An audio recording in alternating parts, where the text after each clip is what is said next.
Romanos 8, 29 diz assim: porquanto os que de antemão conheceu, também os predestinou para serem conformes à imagem de seu filho, a fim de que ele seja o primogênito entre muitos irmãos. Esse aqui é um texto riquíssimo, mas que tá dentro de um contexto maior. Inclusive, quem é membro aí no YouTube sabe que a gente já fez um estudo em cima dessa passagem. Nós lemos Romanos 7 e Romanos 8, versículo por versículo, né? Nós fizemos uma série de estudos lá nas nossas lives com os membros. E predestinação individual. Tá, lê a tua mensagem aí, Janderson, obrigado. E todo mundo já conhece o meu ponto de vista, a minha abordagem, o pessoal que é membro, que assistiu às aulas, né? Já sabe o que eu acredito que Paulo está falando aqui, porque é um contexto maior. Romanos 7 e Romanos 8 são essenciais para se entender as declarações que são feitas aqui. O contexto inteiro do capítulo 8 de Romanos demonstra que Paulo está fazendo uma comparação da vida do crente nessa terra, que é uma vida de sofrimentos, que é uma vida antagônica aos valores que nós defendemos, porque ele diz, inclusive, que se vivermos segundo a carne, caminharemos para a morte, mas se pelo Espírito mortificarmos os feitos do corpo, certamente nós viveremos. Ele diz que se alguém está em Cristo, o corpo, na verdade, está morto, mas o Espírito é vida por causa da justiça. O tempo inteiro ele vem fazendo essa dobradinha, falando da realidade da nossa vida humana natural, mesmo sendo crentes, nascidos de novo, cheios do Espírito Santo, faladores de línguas, tá? E ele vem falando sobre a nossa expectativa e a nossa esperança de que um dia tudo isso vai passar. Ele fala que Deus nos deu o Espírito Santo justamente para que um dia nós tenhamos um corpo glorificado, um corpo transformado. E é nesse contexto que ele vai culminar fazendo essa declaração aí. Infelizmente, muita gente não pensa sobre isso porque não conhece o palavreado, a teologia de Paulo. E eles pegam frases, versículos ou expressões que parecem concordar com as doutrinas que eles defendem, que muitas vezes não têm muita base bíblica, né? E aí eles desprezam todo o contexto no qual as expressões e as palavras surgiram. E eu acho que esse é um caso. Romanos 8, 29 parece ser uma coisa muito semelhante. Então, se você for olhar o contexto depois, você vai entender melhor. Mas, só para exemplificar, veja que ele vem falando sobre esses sofrimentos da vida presente e falando sobre esta vida gloriosa e futura que Deus nos prometeu, e a nossa esperança está no fato de que Jesus, o nosso precursor, ele foi o primeiro a ressuscitar dos mortos, o primeiro a receber um corpo imortal e glorioso que serve de protótipo, que inclusive tem uma ligação com a raiz da palavra que é usada para primogênito aqui, né? Protótokos lá no grego, de onde vem também protótipo.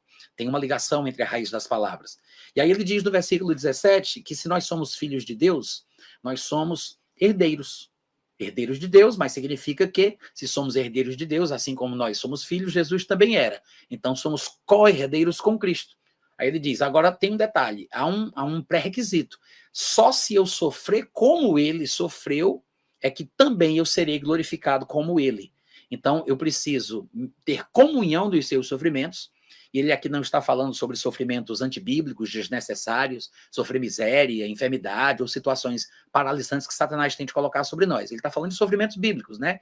Quem quer viver piedosamente em Cristo Jesus sofrerá perseguição. Bem-aventurado o varão que sofre a tentação. Paulo disse que sofreu a renúncia e a perda de muitas coisas por causa do amor ao evangelho. Há sofrimentos que são bíblicos. Ele não está falando sobre sofrimentos antibíblicos que às vezes os evangélicos querem colocar no pacote. Tá? Então ele diz que se a gente sofrer como Cristo, ou juntamente com Cristo, nós também seremos glorificados com ele. Então ele está dizendo que a experiência que Jesus Cristo teve serve de referência para a experiência que a gente terá. E aquilo que Jesus se tornou serve de referência para o que cada um de nós se tornará. Então Jesus é a referência futura do que a gente vai ser. É nisso que vai culminar Romanos 8, 20, 29 e 30. Aí ele diz, porque para mim, versículo 18, tenho por certo que os sofrimentos do tempo presente não podem ser comparados com a glória futura a ser revelada em nós. Veja, tempo presente e tempo futuro. Ele está falando sobre a vida humana natural e os sofrimentos que estão associados a ela e esta glória que está associada a essa vida futura quando o nosso corpo não for mais mortal, não for mais corruptível, mas for igual ao corpo glorioso de Jesus depois da ressurreição. Aí ele fala que a ardente criação aguarda a revelação dos filhos de Deus. Ele não está falando sobre aguardar uma revelação que um filho de Deus recebeu. Eu já vi pregador falando desse versículo, dizendo assim, não, a criação está esperando que nós, os pregadores da palavra, tragamos as revelações que Deus nos dá quando nós oramos. O Senhor quer que eu compartilhe, a criação está esperando a revelação dos filhos de Deus, como se eu tivesse que revelar as verdades para a criação ouvir. Não é isso que Paulo está falando. Ele está falando sobre um acontecimento futuro. Revelação dos filhos de Deus que ele menciona aqui diz respeito à manifestação gloriosa do que nós haveremos de ser.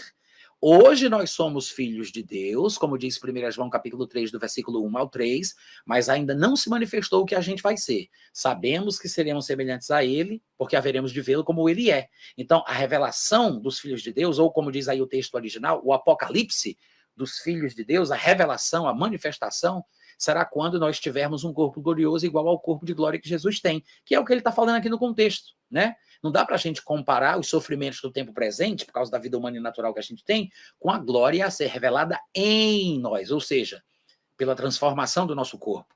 Ele não está falando de uma glória que vai ser revelada para nós, mas em nós. Ele está falando de transformação de estado.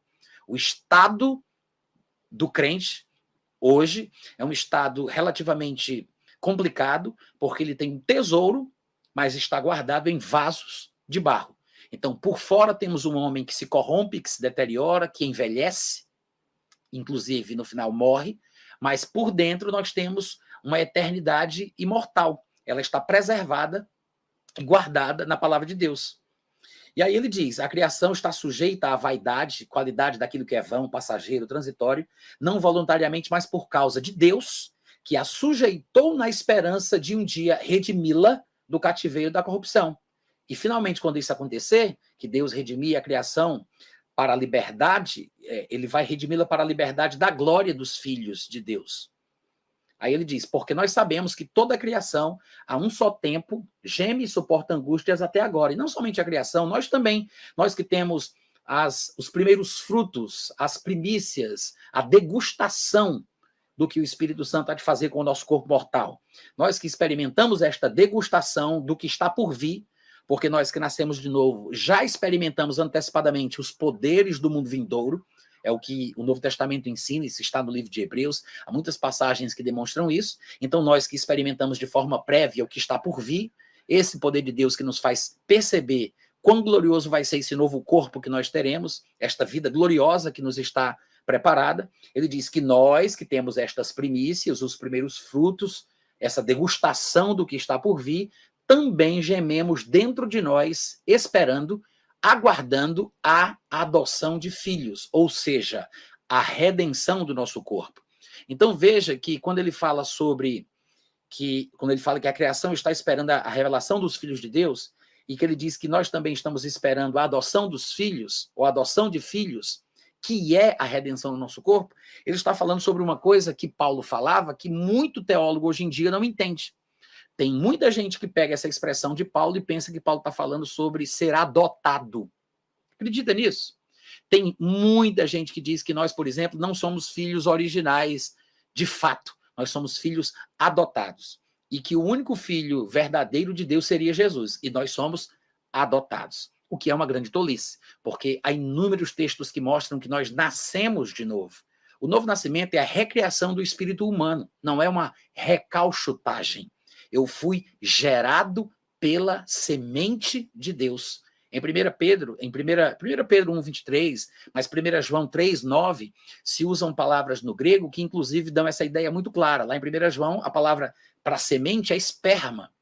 A palavra que aparece lá, embora a palavra grega, no seu contexto original, signifique simplesmente semente, ainda que esteja falando ali da semente de Deus, e outros contextos no grego poderiam falar sobre a semente humana, a semente do homem, né? Hoje, para a nossa cultura, na época que nós vivemos, a palavra foi tirada do grego e foi trazida para o português como um termo técnico, o líquido seminal para a reprodução humana.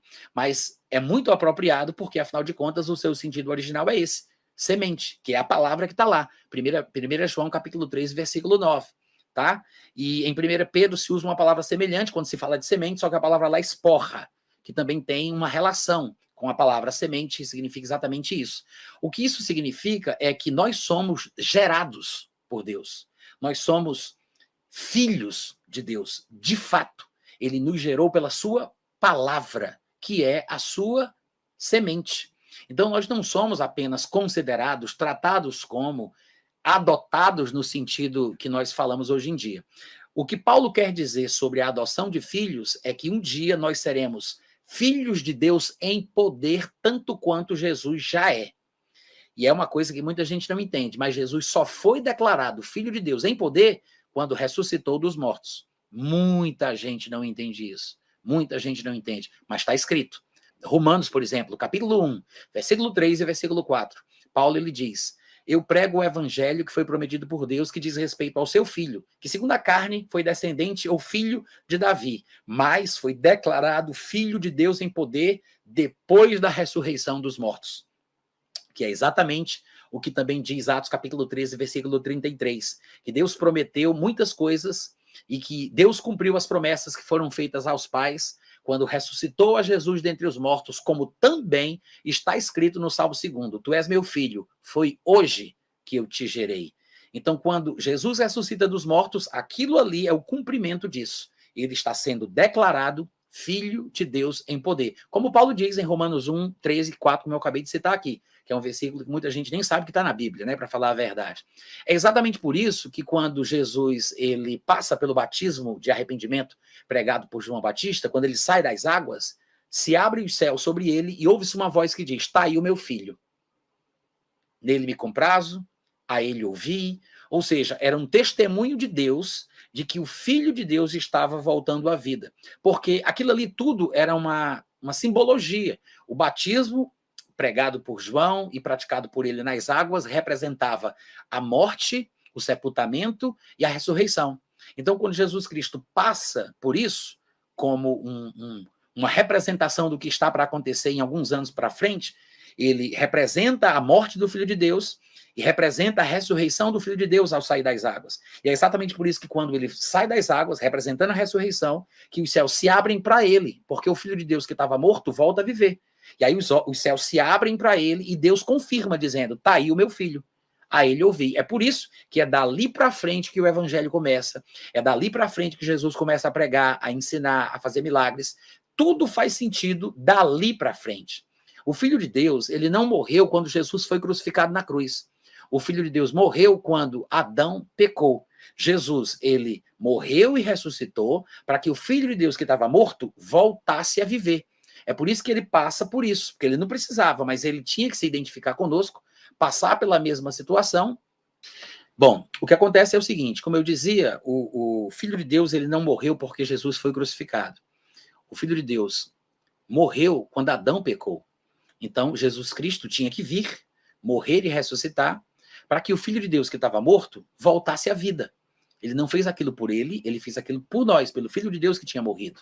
Jesus, ele é considerado como Filho de Deus depois que ele se iguala a nós. Ele estava com Deus, ele era Deus, mas ele se tornou homem e em figura humana, ele foi considerado como Filho de Deus, declarado como Filho de Deus. Então, Jesus, ele ressuscita. Aliás, primeiro, voltando para o batismo, Jesus ele sai das águas representando a ressurreição. Deus diz: este é o meu filho, e ele começa a viver como um filho de Deus em poder, fazendo milagres e tendo uma vida espetacular, como até então ele não tinha feito ainda, justamente para servir de referência.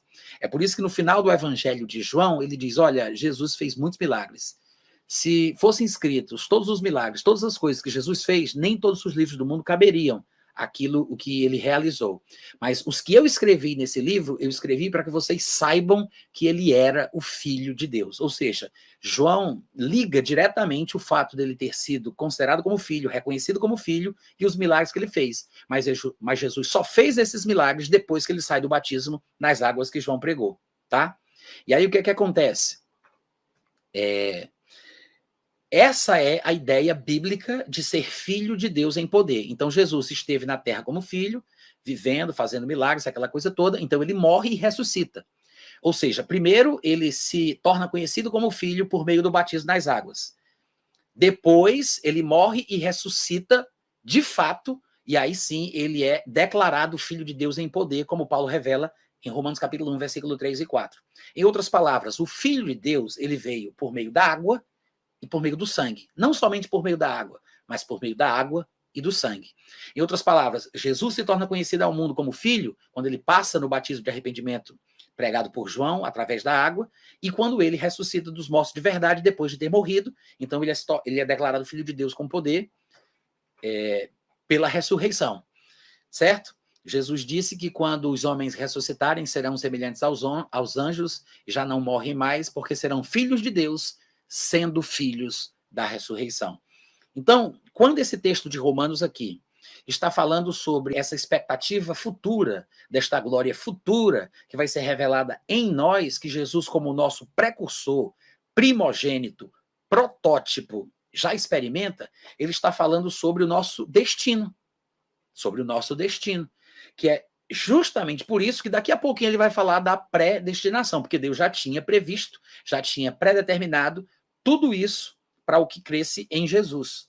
Então ele fala, no versículo 23, não somente a criação, mas também nós que temos a degustação do que está por vir, os primeiros frutos, as primícias do Espírito, né? Nós que experimentamos os poderes do mundo vindouro, igualmente gememos em nosso íntimo, esperando isso, aguardando isso, que ele aqui chama de adoção de filhos, tá? Aí ele diz, aguardando a adoção de filhos, que é, algumas versões, inclusive, em português, dizem assim, a saber, a redenção do nosso corpo.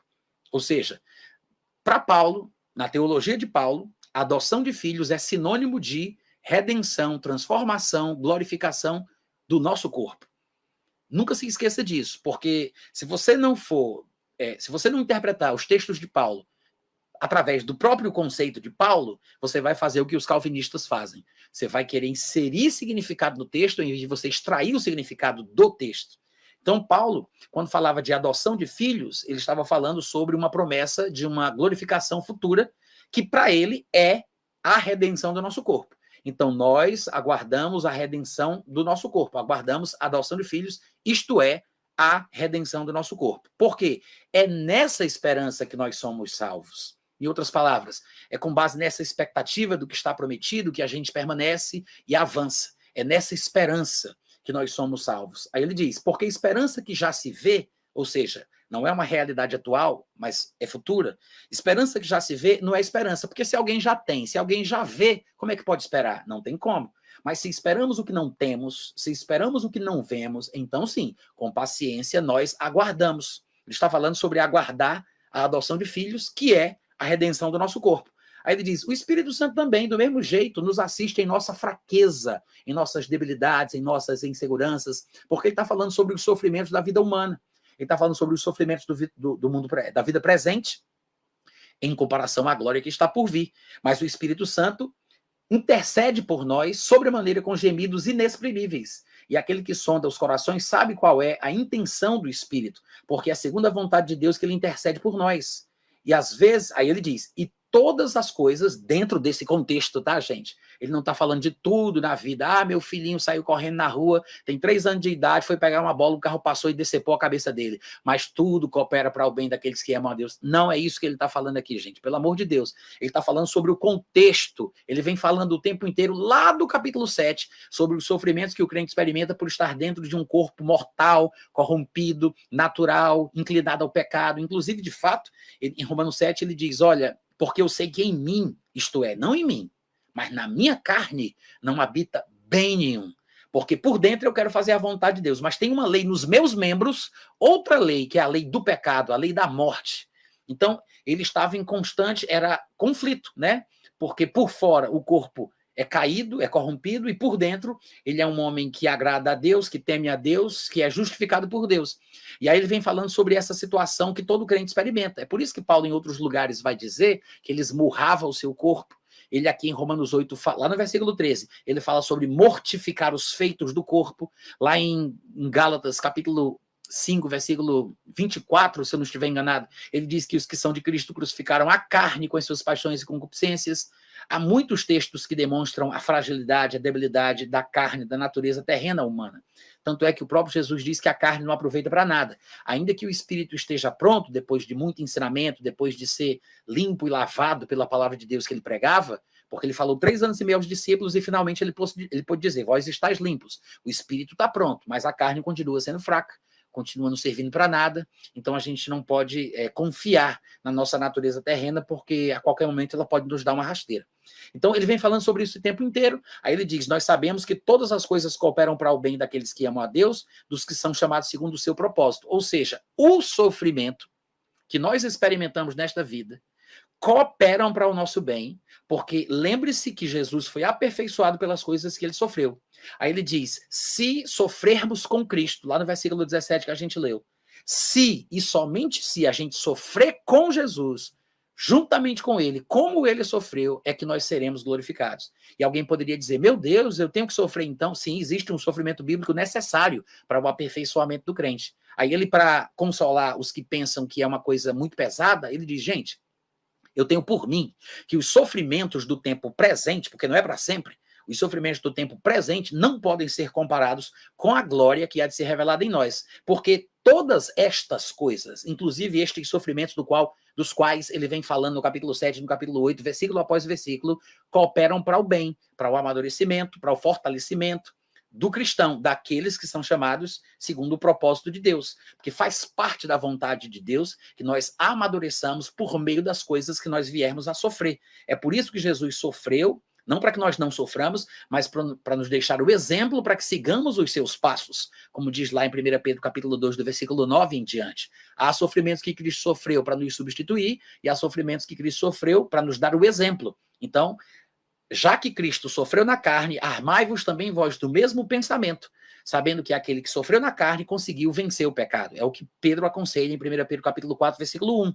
Então ele está falando que estas coisas cooperam para o nosso bem, porque tem um propósito de Deus para o nosso bem. Aí ele fala, por que que isso faz bem para a gente? Porque os que de antemão ele conheceu, essa expressãozinha que antemão conheceu, na verdade, ela é uma expressão construída a partir de uma palavra grega que é prognosco, que é conhecer antecipadamente. Ou já viu o prognóstico? Vem dessa palavra, né? Fala sobre conhecer antecipadamente, sobre antever, prever. Então ele fala sobre o conhecimento antecipado de Deus, porque Deus, obviamente, em sua sabedoria e em sua posição superior, de enxergar as coisas de uma forma totalmente diferente da forma humana, ele pré-estabeleceu para o nosso benefício alguns princípios e algumas regras.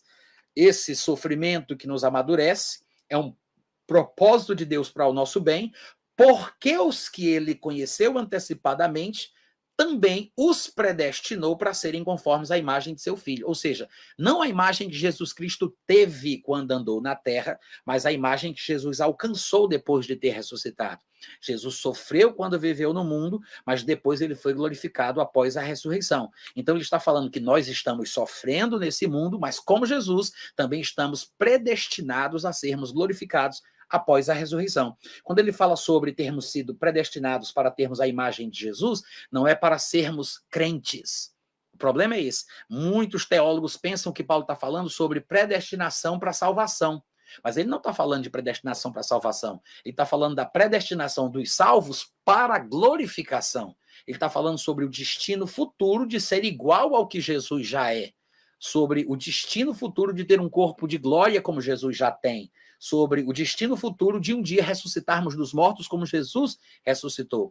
Sofremos aqui como Jesus sofreu, porque se sofrermos com ele também seremos glorificados. Porque os sofrimentos do tempo presente não podem ser comparados com a glória que vai ser revelada em nós. Porque até mesmo estas coisas que são consideradas ruins que nós experimentamos cooperam para o nosso bem, porque faz parte de um propósito divino. Porque ele quis que nós que experimentamos as mesmas coisas que Cristo experimentou quando esteve no mundo, sejamos glorificados um dia como ele também foi. É isso que ele está falando aqui, para que tenhamos a imagem que Jesus tem, não é a imagem que Jesus teve no passado quando estava aqui na Terra como homem. Porque o pessoal pensa que o texto está falando sobre predestinação para virar crente, predestinação para confessar Jesus, para ser salvo. Essa é a tolice dos calvinistas. E, infelizmente, até os arminianos vão por essa mesmo viés aí, esse mesmo caminho, e ficam achando que o texto está justificando quem foi predestinado para ser salvo. Mas Paulo não está falando de salvação. Ele está falando de predestinação para a glorificação e não para a salvação. Porque quem estiver em Cristo estará salvo. Porque a salvação hoje é experimentada pela fé. Então, quem crê em Cristo experimenta a salvação. Se não largar a fé, não perde a salvação. E aí, depois da morte e ressurreição, ela recebe o seu corpo glorioso. Todos os que estão em Cristo e qualquer um pode estar em Cristo, se assim o quiser. Todos os que estão em Cristo estão predestinados para serem a imagem, para terem a mesma imagem que Jesus tem, que é o que o texto está dizendo aqui. E os que predestinou, a este chamou, aos que chamou, a este justificou, aos que justificou, a estes também glorificou. Tudo em Cristo Jesus.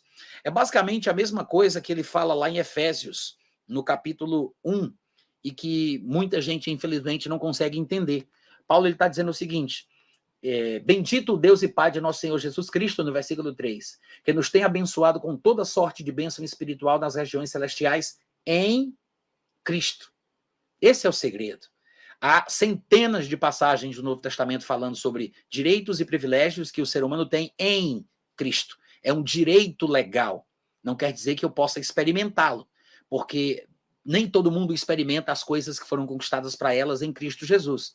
É possível a pessoa ter direito a uma determinada coisa e nunca tomar posse, e nunca usufruir, porque o simples fato de ter sido providenciado para ela não é sinônimo de se estar experimentando. Então, em Cristo é o nosso direito e a nossa realidade posicional e legal, mas a parte experimental da coisa, na vida como ela são outros 500. Então, nem todo mundo confessa Jesus como Senhor, embora tenha direito, e nem todo crente tem conhecimento dos seus direitos e privilégios em Cristo Jesus. Porque a vontade de Deus é que todos os homens sejam salvos, mas não para aí. Também Deus deseja que todos os salvos cheguem ao pleno conhecimento da verdade. Assim como nem todo mundo está sendo salvo, nem todo salvo está chegando ao pleno conhecimento da verdade. Embora as duas coisas sejam a vontade de Deus, tá? Aí ele diz: ele nos abençoou com toda sorte de bênção espiritual nas regiões celestiais em Cristo. Assim como nos escolheu nele, em quem, né? Antes da fundação do mundo, para sermos santos e irrepreensíveis perante ele e, em amor, nos predestinou para ele, ou seja, para a adoção de filhos. O que é a adoção de filhos? A redenção do nosso corpo. Não é Paulo que está falando em Efésios? Não foi Paulo que falou em Romanos? Não foi Paulo que inventou essa expressão adoção de filhos? Não tem nenhum escritor do Novo Testamento que fale sobre adoção de filhos, ou filhos de adoção, ou somente adoção, como algumas versões em português colocam. Somente Paulo faz uso dessa expressão. Então a gente tem que se basear no que Paulo interpreta sobre os termos que ele inventa, que ele cria, para a gente saber o que é que ele quer dizer.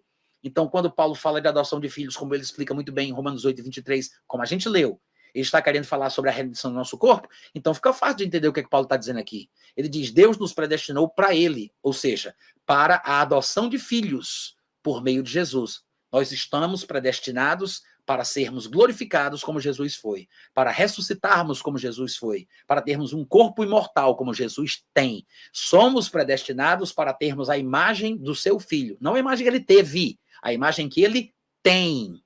É esse o nosso destino e é disso o que Paulo está falando. Só que o pessoal lê essa passagem, nos predestinou para a adoção de filhos e pensa que ele está falando que nós somos filhos adotados. Olha só que esculhambação. Pensa que estão falando que nós somos adotados, que não somos gerados, que não fomos nascidos de novo, recriados, gerados pela semente de Deus. Dizem que somos adotados e que fomos predestinados para sermos adotados. Olha a esculhambação, gente. Ou seja, o pessoal distorce tudo, perde a grandeza do que está sendo falado aqui por Paulo e gera um monte de confusão na cabeça do povo. Porque Paulo não está falando nada sobre isso que as pessoas acham. Ele está falando sobre o destino estabelecido por Deus para todo aquele que crer em Jesus Cristo. O destino da glória, do corpo imortal, do corpo incorruptível. É disso o que Paulo fala quando ele quer falar de predestinação, e não de qualquer outra coisa.